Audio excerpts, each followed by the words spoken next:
pode, porque são sem som, né? Não, agora não dá. Tem daí. Ah, não. Alô? 345. Onde você tá?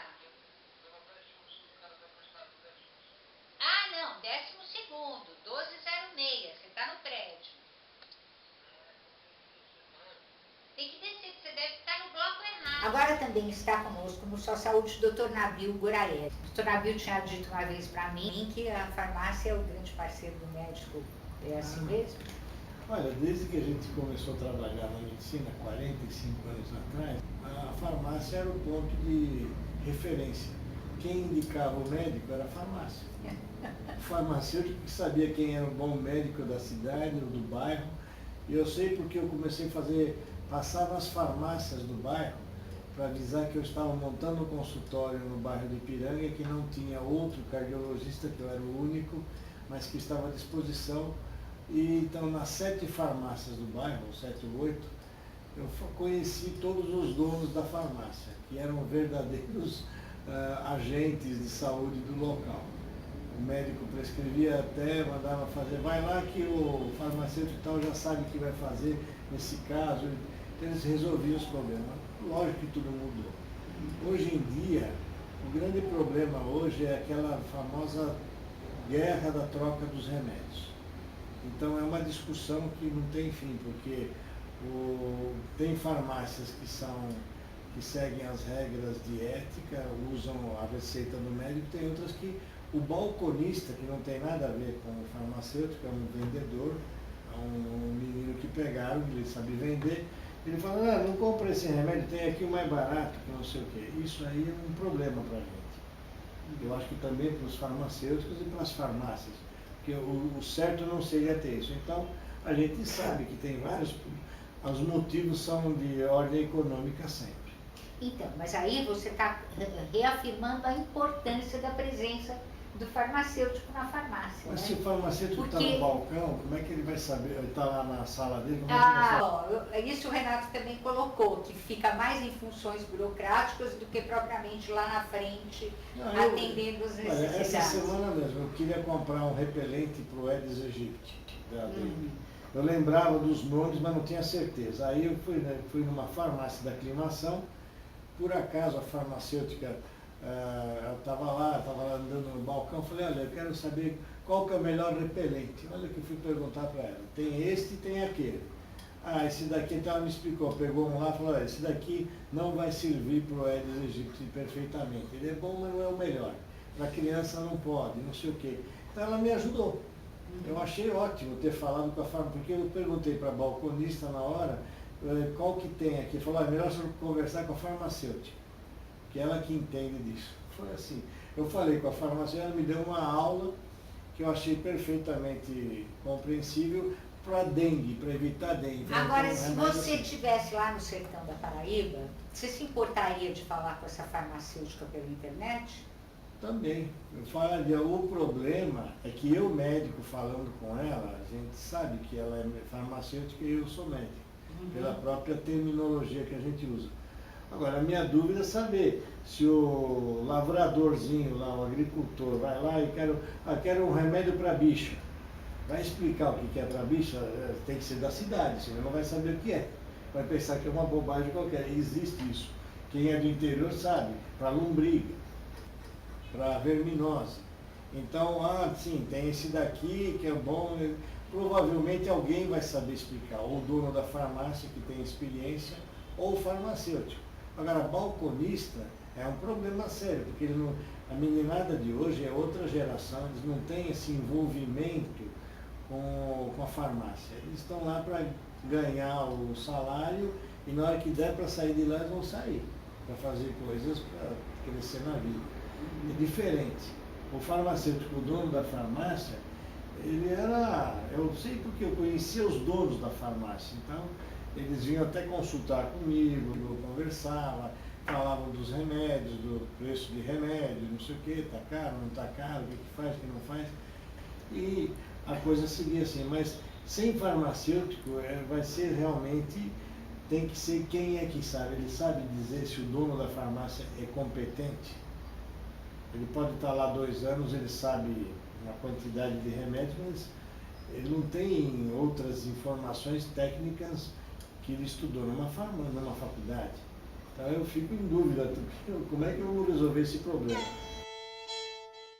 Então, ó, aquele intervalinho, a gente volta já.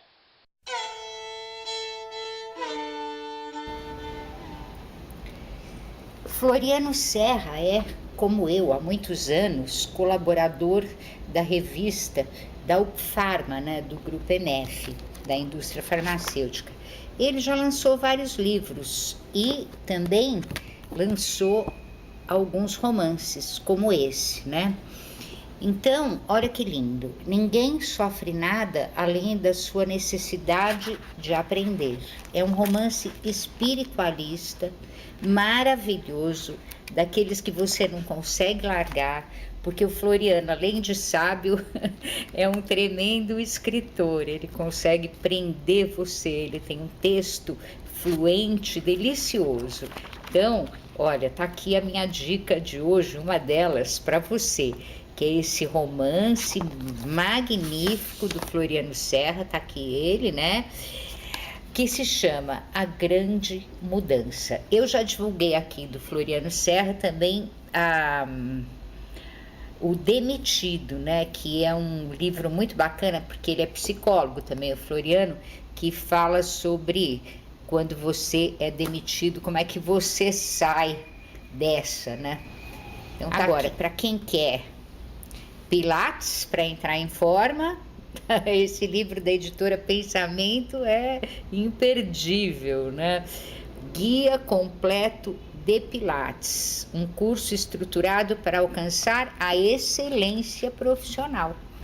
Aqui, ó, é um guia completo mesmo de Pilates para você, é um negócio maravilhoso. Nós demos, a editora gentilmente mandou para a Regina, que é a personal trainer lá do Dante Pazanese, né, que é a professora do pessoal que faz ginástica na reabilitação do Dante Pazanese, junto com o meu marido, e ela ficou absolutamente assim encantada. Ela está montando uma academia, ela amou. Então tá aqui para você esse lançamento imperdível, né, para quem curte atividade física ou para quem trabalha com isso, sobre a técnica de Pilates. Maravilhoso!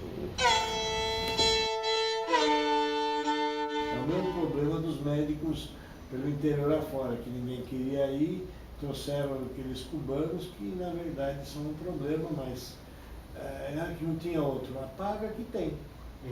Agora, tem uma questão aí que é muito importante, porque o número de farmacêuticos profissionais que existem no Brasil não atende o número de farmácias, né? E tem outra coisa também. Além disso, o faturamento de uma farmácia, que é um estabelecimento sozinho, pequeno, e micro ou pequena empresa, não consegue dar conta de pagar 3 farmacêuticos, o salário deles de 3. nível superior. Tem que ter durante todo o horário de funcionamento, né? Então, No máximo de 8 horas. E aí você tem, exatamente, tem entraves aí na parte trabalhista. Agora são terceirizados. Não, são funcionários. Agora com a lei da terceirização vai poder ajudar. Se for aprovada, dependendo de como for aprovada, né? Mas ainda assim você tem os encargos trabalhistas não vão mudar. Né? São altos. Agora quem é que vai querer trabalhar numa farmácia, numa cidadezinha de 5 mil habitantes? Pois é, isso a legislação ela é inflexível nessa questão. Né? Bom, se a gente quiser um sistema de saúde sueco, tudo bem. Mas aqui nós temos cidades aí, a maior parte das cidades do interior, eu não sei nem como é que está sendo hoje, se as grandes redes chegaram lá. Não, as grandes redes elas estão aproximadamente em 500 municípios. Pois é, então... Tem 5 mil e é difícil para o médico, o grande problema está sendo hoje a guerra das marcas. Né? E para nós percebemos isso, eu só fico sabendo disso, olha, eu fui lá e comprei isso, mas era para comprar esse? Não, não era. Comprei o ferro de marca, que eu acho competente, ou não de marca. dependendo de quem fabrica. Eu já vi antibióticos de fábrica de genéricos muito bons, mas tem outros que eu fiquei em dúvida se tinha, sei lá, uma indústria farmacêutica de um fundo de quintal mesmo, aquelas que existem muitas por aí. Porque a gente não sabe como é que é o remédio. Então, o farmacêutico, ou o dono da farmácia, ele vai vender qual remédio? Então, ele não tem juramento, ele não tem nenhuma, vamos dizer assim, rigidez de formação para vender o melhor, ou tem? então, mas aí a gente já tem a regulação da Anvisa na questão, né? E a Anvisa, essa questão de troca, substituição, você tem legislação aplicável, você tem as listas de substituição, e aí é uma decisão assim, eu sei que isso, claro, o médico tem ali, ele que está prescrevendo, ele sabe da doença, mas os testes, todos os testes que são exigidos da indústria, para hoje estar no mercado, é uma questão regulatória. Então, assim, a farmácia em si, ela vai oferecer ao consumidor, dentro da legislação, o que é permitido, né? Então, por exemplo, se você prescreve um determinado medicamento de referência, e esse referência ele tem uma opção similar e genérica, até existe a obrigação legal de você oferecer o genérico. E agora também o similar, existe a intercambiabilidade dos similares em relação à referência, desde janeiro de 2015. Agora, o médico não criou uma confiança total ainda, né? A gente tem muita dificuldade, porque a gente vê, hoje eu vi um paciente que estava tomando remédio para o colesterol, uma dessas estatinas. Eu tinha passado para ele, em fevereiro, tomar 20 miligramas de uma determinada medicação. Ele veio para o exame igual ou até piorado. Falou, acho que você não tomou o remédio direito. Eu falei, eu tomei. Eu falei, mas o que você comprou no lugar? Ah, comprei esse outro aqui. Eu falei, então vamos parar com ele, vamos voltar a tomar. Ele voltou agora, mudou.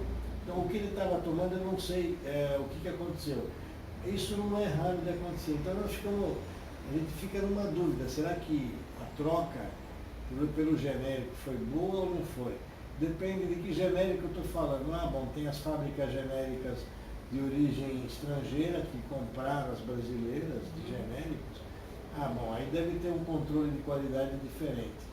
Então, ainda não criou confiança. Eu pergunto para os meus residentes, ninguém gosta de genérico. Ninguém, se for para remedinho à toa, até topa. Mas se for para remédio firme, ele não gosta os residentes têm essa sensação. Então, existe uma dificuldade do médico em aceitar as trocas pelo genérico, que é de lei até. Pois é, mas acontece que existe, por exemplo, a fiscalização é assim, vai lá no laboratório que está fabricando o genérico, vê se está tudo bem, vai embora. Quem garante que quando a fiscalização vai embora, continua tudo bem? Quer dizer, são muitas questões. Existem os testes, pois é. Intercambiabilidade, bioequivalência, isso todos, o mesmo teste que se faz para o genérico, por exemplo, hoje é feito no similar, isso foi unificado. Então, desde 2015 era um problema. Hoje está unificado. Tem que explicar o que é genérico e o que é similar para as pessoas que estão nos ouvindo, né? O genérico é o nome do produto farmacêutico que está lá, da substância, que tem um nome chamado de fantasia e tem o nome da substância. E o similar ele copiou, mas só que deu um nome fantasia diferente. Por exemplo, pode ter o remédio para afinar o sangue na bio. Esse é o original. Então ele vai usar o outro que vou pôr outro nome, vou pôr de Alberto. Então esse é o similar. O similar do navio é o Alberto, seria uma coisa assim. Apesar que eu acho que, ainda que você estava explicando, essas bioequivalências era a grande dúvida da gente se eram feitas. Agora, como o país está sendo passado a limpo, quem sabe que agora as coisas... Dá para acreditar. Todo mundo está com medo de fazer besteira, porque hoje até para fazer compra de caneta Bic tem que ter licitação, hoje está todo mundo com medo. A Anvisa ela fez recentemente 15 anos, né? E eu, desde a CPI dos medicamentos, a criação da Anvisa, eu acho que esse foi o marco aí realmente de profissionalização, de moralização do setor. Então a Anvisa ela foi exigindo e agora eu creio que o setor está bem regulado e o consumidor ele pode confiar nos medicamentos que estão aí, que tem uma procedência, que o grande acho que conquista. Agora, quem deveria trocar não deveria ser o farmacêutico? Aí você tem listas, né? A orientação, ele pode seguir a lista. A orientação técnica do farmacêutico é aquela que tira a dúvida. Mas tem certos procedimentos que não há dúvida. Então tem um determinado medicamento, existe uma lista lá de quais medicamentos podem ser trocados. Por exemplo, é meio que mecânico. Ácido acetil salicílico. Tem aspirina, tem bufferin, tem somalgin, tem 10 medicamentos. Aí o paciente falou, eu quero tomar o ácido acetil salicílico. Qual que o senhor vai me dar? A associação ela tem um trabalho específico, até tem um exemplar da revista comigo ali, que a gente nessa existe lá tanto a reprodução de uma lista da Anvisa, que solta para os medicamentos similares, e dos genéricos. Então, pelo medicamento de referência, isso o setor sabe trabalhar. Isso é orientado sempre para o atendente, porque né? A impressão que nós a revista é até obrigatória é que a gente acha assim, ele trocou pelo mais barato, mas é aquele que ele ganha alguma porcentagem maior. Isso existe, não existe? Olha, é uma questão até assim, tem determinadas indústrias que não trabalham com determinadas empresas. Então, se você vai numa farmácia, às vezes tem determinado medicamento ali, seja de marca, seja o que for, ele não trabalha com aquele tipo de empresa, ele não trabalha com empresa no perfil inferior a um tipo de faturamento. Então você vai ter opções de mercado que às vezes é diferente para uma farmácia e outra, né? Evidentemente que aí você trabalha olhando para a administração da sua farmácia. Então evidentemente que aí você vai ter um medicamento que dentro da legislação, se você cumpre a legislação e ele está dentro de uma listagem, você pode fazer a substituição. Isso é uma questão que todas as empresas fazem, né? É dentro da legislação. A dúvida do médico é que hoje farmácia, ela mudou do que era o perfil antigamente. Você é moço ainda. Eu acho que antes de seus pais casarem, eu já estava formado há 45 anos, em que as farmácias eram outra abordagem. Hoje a farmácia é um business, é um negócio. Então eu vejo, por exemplo, uma aclimação, tem uma marca de farmácia aqui nessa esquina, em frente, tem uma concorrente, é uma quadra, tem a terceira. Mas para que 3 farmácias no mesmo lugar, né? É esquisito isso. É porque é um negócio. Mas até está morrendo esse tipo de farmácia que o senhor está falando, porque efetivamente não se tem políticas para se valorizar essa farmácia que o proprietário atende, mesmo o farmacêutico tinha hoje uma de proprietário que fechou, né? Pois não consegue sobreviver diante a os preços que eles conseguem. Prática. Bom, eu tenho uma notícia muito triste para os meus pacientes. Eu sempre tive um consultório no bairro de Ipiranga, numa rua muito conhecida do bairro. Perto a 25 metros, 30 metros, tem uma farmácia, a mais antiga do bairro. E acabou de fechar faz 15 dias atrás. Eu falei, mas ela montou uma pequena rede, que era uma rede de 10 farmácias, tinha um nome comercial. Fechamos aqui, só vamos usar agora as nossas outras farmácias que tem no Sacomã, que é uma distância de uns 15 quarteirões de onde eu estou. E era uma farmácia que tem uns 50 anos no mesmo lugar. Puxa vida, ela foi vendida. Mas tudo isso é o mercado que vai regulando. Então, agora, o problema que a gente tem aqui é o da pequena farmácia que não está aqui. Mas essas eram pequenas farmácias. Aqui está distribuída pelo Brasil afora, né? Que na verdade, nós que moramos aqui, temos sempre a sensação de que o Brasil é isso, né? E o Brasil é completamente diferente disso. Mas o interior, olha, tem um paciente que mora em cidade pequena, ele me liga, eu passei um remédio para ele, depois eu lembrei que ia ser uma dificuldade para diabetes, invenção de novos produtos, ele me liga toda vez, olha, eu mandei buscar em Belo Horizonte, ele mora numa cidade vizinha, porque aqui na nossa cidade não tem, nunca veio esse remédio para cá. Pois é, mas ali naquela cidade que não tem esse remédio mais sofisticado, tem todos os outros que salvam muitas vidas também, não é? E que mantém os doentes crônicos sadios. Então, a gente tem, eu acho, não sei, de toda essa nossa conversa, que já estouramos o tempo e tudo, mas que foi maravilhosa, eu ainda acho que eu fico com a solução do Renato. bota um monitorzinho lá, um tablet, um celular e fala quando precisar, fala com o farmacêutico via internet, né? Não exija que ele esteja Vou dar uma sugestão da fisicamente lá. cardiologia. A cardiologia, para resolver um problema de emergências, está o Dante Pazanese, que é do Estado, tem um serviço de eletrocardiograma à distância. Pois é. Bom, nosso tempo estourou, mas valeu a pena, né? Eu quero agradecer muito a presença do Dr. Nabil Goraeb, que me ajudou aqui muito nessa entrevista, com o Renato Tamarose, que é diretor do ABC Pharma. Para você, até o próximo Só Saúde. Every time we say goodbye, I die a little.